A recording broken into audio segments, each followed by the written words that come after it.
నుంచి రైట్ తీసుకుంటే బెంగళూరు సిటీకి వెళ్ళే ముందర ఆంధ్ర రాష్ట్రానికి రావచ్చు, ఎకో సిస్టమ్ బాగుంటుందని మంత్రి గారు కూడా తెలియజేయడం జరిగింది.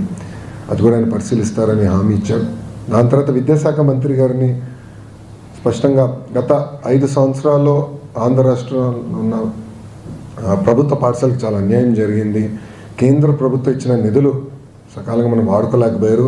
ఆంధ్ర రాష్ట్రం ఇవ్వాల్సిన మ్యాచింగ్ గ్రాంట్లు కూడా ఇవ్వలేదు. దానివల్ల నష్టపోయాం, ప్రాజెక్టులు ముందరికి వెళ్ళలేదు. ఆ నిధులు మీరు క్యాన్సిల్ చేయొద్దు, మేము పూర్తి చేస్తామని కూడా మంత్రి గారికి హామీ ఇచ్చాం. రాబోయే సంవత్సరాల ఎలకేషన్స్ ఆంధ్ర రాష్ట్రానికి పెంచమని కోరాను.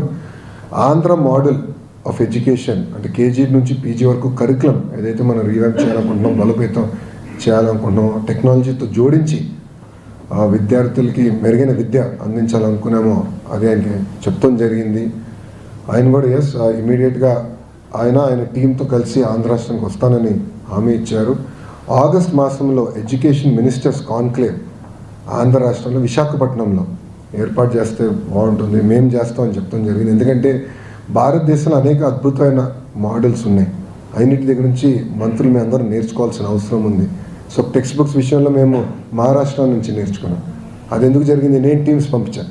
అదే మంత్రులు వస్తే మంచి ఎక్స్చేంజ్ ఆఫ్ ఐడియాస్ ఉంటుంది. రెండో రోజు ఎడ్టెక్ కంపెనీస్ ద్వారా ప్రజెంటేషన్స్ తీసుకోవచ్చు, ఒక మోడల్ క్రియేట్ చేయొచ్చు అని నేను మంత్రి గారిని కోరాను. దానికి ఆయన అనుకూలంగా కూడా స్పందించారు. ఆయన ఒక మాట అన్నారు, టెక్నాలజీ విషయంలో ఎప్పుడు ఆంధ్ర రాష్ట్రం ముందుంటుంది, మీరు చేయండి, అది మంచి ఫలితాలు వస్తే భారతదేశానికి మనం తీసుకెళ్ళొచ్చని మంత్రి గారు చెప్పారు.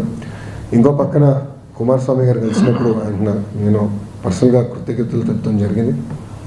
ఎందుకంటే ఇక్కడ చాలామంది ఎంపీలు మేము అందరం కలిసికట్టుగా గత 8 నెలలుగా చాలా కష్టపడ్డాం.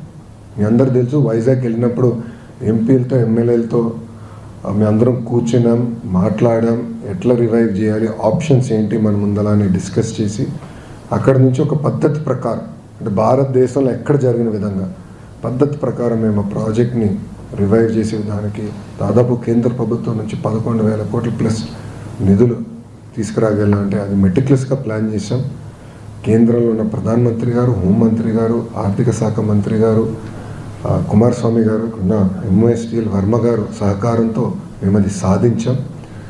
దానివల్ల ఆంధ్ర రాష్ట్ర ప్రజల్లో కూడా హోప్ వచ్చింది. డబుల్ ఇంజిన్ సర్కార్ అద్భుతంగా పనిచేస్తుంది, దీనివల్ల ఆంధ్ర రాష్ట్రానికి మంచి రోజులు మళ్ళీ రాబోతుందని ప్రజలు కూడా గుర్తించారు.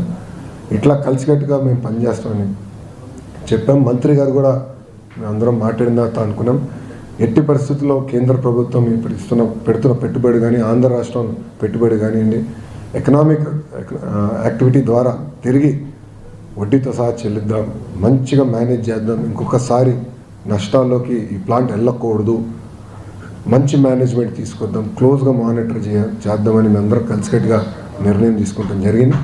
అంతేకాకుండా ఆర్సిలర్ మిత్తల్ ప్రాజెక్ట్కి కావాల్సిన రా మెటీరియల్ లింకేజు మిగతా అంశాలపైన కూడా మేము చర్చించాం. దానికి ఆయన 100% ఆయన మినిస్ట్రీ సహకారం ఉంటుందని ఆయన హామీ ఇస్తాం జరిగింది.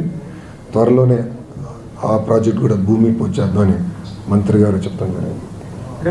వైజాగ్ స్టీల్ విషయంలో ఆర్సిలర్ మిత్తల్ రెండింటి విషయంలో ఒకటి వైజాగ్ స్టీల్ ప్రైవేట్ పరం కావద్దు అనేటువంటి నమ్మకం మాకు ఇంకా కలగట్లేదు. ప్రైమ్ మినిస్టర్ చెప్తే తప్ప మీరు నమ్మమని చెప్పంటున్నారు. ఇంకొకటి ఎవరు అంటున్నారు, ఒక్క నిమిషం అండి, ఎవరు అంటున్నారన్న ఇప్పుడు నేను ఒకటి ఎవరు నలుగురు చెప్పిన దానికి మీరు నన్ను ప్రశ్నిస్తే ఎట్లా అండి? ఏ కార్మికులతో నచ్చి కలిసారు, అందరు సంతోషంగా ఉన్నారు, రివైవ్ చేసాం. అరే స్టీల్ మినిస్టర్ వచ్చి ఇంకా ప్రైవేటీకరణ చేయమని చెప్తే ఇంకేం కావాలండి? నాకు అర్థం. కేంద్ర ప్రభుత్వం రాష్ట్ర ప్రభుత్వం కలిసి దాదాపు 13,000 కోట్ల ప్లస్ మేము పెట్టుబడులు పెడుతున్నాం. ఎవరి కోసం పెడుతున్నాం? ఆంధ్ర రాష్ట్ర ప్రజల కోసం పెడుతున్నాం, స్టీల్ ఫ్యాక్టరీని కాపాడుకునేదానికి పెడుతున్నాం, కార్మికుల కోసం పెడుతున్నాం. ఇంకెందుకు డౌట్ అండి? ఆర్సిలర్ మిత్తల్ కూడా క్యాపిటల్ మైన్స్ లేదే. I'm sorry to say, but Arcelor మిత్తల్కి క్యాపిటల్ మైన్స్ లేదే. Sir the reason for Visakha steel plant ఇంత నష్టపోయేదానికి కారణం గత కొన్ని సంవత్సరాలుగా ఉన్న మేనేజ్మెంట్ విచ్చలవిడితనంగా ఎక్స్పాన్షన్ కానివ్వండి, అక్కడ జరుగుతున్న ఇర్రెగ్యులారిటీస్ వల్ల నష్టపోయింది. అది చెప్పా కదా, సిఎండి విషయంలో చెప్పా, స్ట్రాంగ్ మేనేజ్మెంట్ తీసుకొస్తానని చెప్పాం. వర్మ గారు క్షమించాలి, వర్మ గారు, భరత్ గారు పర్సనల్గా మంత్రి గారు ఆదేశాలు జారీ చేశారు. మీరు మానిటర్ చేయండి క్లోజ్గా, ఎవ్రీ మంత్ రిపోర్ట్స్ చదవండి, ఎంఐఎస్ మీరు రివ్యూ చేయండి, నాకు ఫీడ్బ్యాక్ ఇవ్వండి.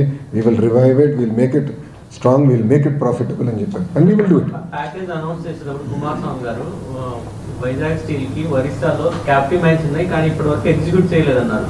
మరి దాన్ని ఎగ్జిక్యూట్ చేయడం ఏమైనా స్టార్ట్ చేస్తారా? అది కొత్త మేనేజ్మెంట్ వస్తుంది కనుక వీల్ డిస్కస్ ఇట్. 100% అంటే కాస్ట్ ఆఫ్ రా మెటీరియల్ ఎక్కడ తక్కువ ఉందో అక్కడ క్వాలిటీ ఉండాలి, కాస్ట్ తక్కువ ఉండాలి. ఎక్కడ తక్కువ ఉందో అది తీసుకుని తప్పనిసరిగా. And Visakha steel is high quality steel, technology is fantastic. So కాపాడదు. సార్ ఇప్పుడు అనంతపూర్ని డిఫెన్స్ హబ్ గా చేస్తా ఉన్నాయి. లేపాక్షి స్కూల్ ఇప్పటికీ ఖాళీగా ఉన్నాయి. దాన్ని ఏమైనా యూజ్ చేసుకునే అవకాశం ఉందా? దానిపైన ఫోకస్ ఉంది. 100% అది కూడా విల్ టేక్ ఇట్ అప్. అది లీగల్ లిటిగేషన్ కూడా ఉంది.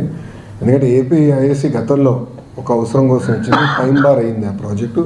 ఏం చేయాలని మేము చర్చిస్తాం. మన భారత్ ఫౌజ్ కూడా వాళ్ళది అమ్యునిషన్ తయారు చేసడానికి వాళ్ళ ల్యాండ్ అడితే క్యాబినెట్లో కూడా అది క్లియర్ చేసాం, ఆ ప్రపోజల్ కూడా క్లియర్ చేసాం. సో అక్కడ హబ్ అనేది ఏర్పాటు. రాజకీయ విషయానికి వస్తే ఈరోజు జగన్ గారు కార్పొరేట్ సమావేశం ఏర్పాటు చేశారు. 2.4తో ఎలా ఉందో చూపిస్తాము. త్వరలో 30 సంవత్సరాల పాటు మానే అధికారులు ఉంటామని చెప్తున్నారు. జగన్ పార్టీ బయటతుంది ఏపీలో బతికే ఉంది. ప్రజలు ఇంకా 1.0 నుంచే కోలుకోలేకపోతున్నారు స్వామి. ఎంతమంది దళితులు చంపారండి, ఎంతమంది బడుగు బలహీన వర్గాలు చంపారు, ఎంతమంది మైనారిటీ సోదరులు చంపారు గత ప్రభుత్వంలో. ఇక్కడ ఉన్న నాయకులందరి పైన కేసులు పెట్టారు. ప్రజలకి స్వేచ్ఛ ఎక్కడుండేది గత ప్రభుత్వంలో? మేము బయటికి రావాలనుకుంటే మా గేట్లకే తాడు కట్టారు కదా అన్నాడు. నా పైన 23 కేసులు పెట్టారు, అటెంప్ట్ మర్డర్ కేసు పెట్టారు, ఎస్టీఎస్టీ కేసు పెట్టారు. శాశ్వత భూ హక్కు చట్టం అని తీసుకొచ్చి ప్రజల భూముల్ని కాజేయడానికి ప్రయత్నించారు. ప్రజలు మర్చిపోయారు అనుకుంటున్నారా? ఆయన ఎవరు మర్చిపోలేదు.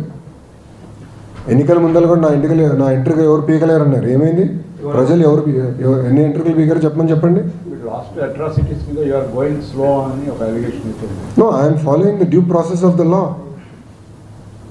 If I don't follow the due process of the law, tomorrow you will question me saying that this is vindictive politics. Madam is here. Immediately what you will say, you are vindictive in nature. I have to follow the due process of the law. See, together, Bharatiya Janata Party, Telugu Desam Party, Jansena Party, together, we spoke about illegal liquor, we spoke about illegal stand, we spoke about land mafia, and inquiries are going on. Liquor inquiries are going on.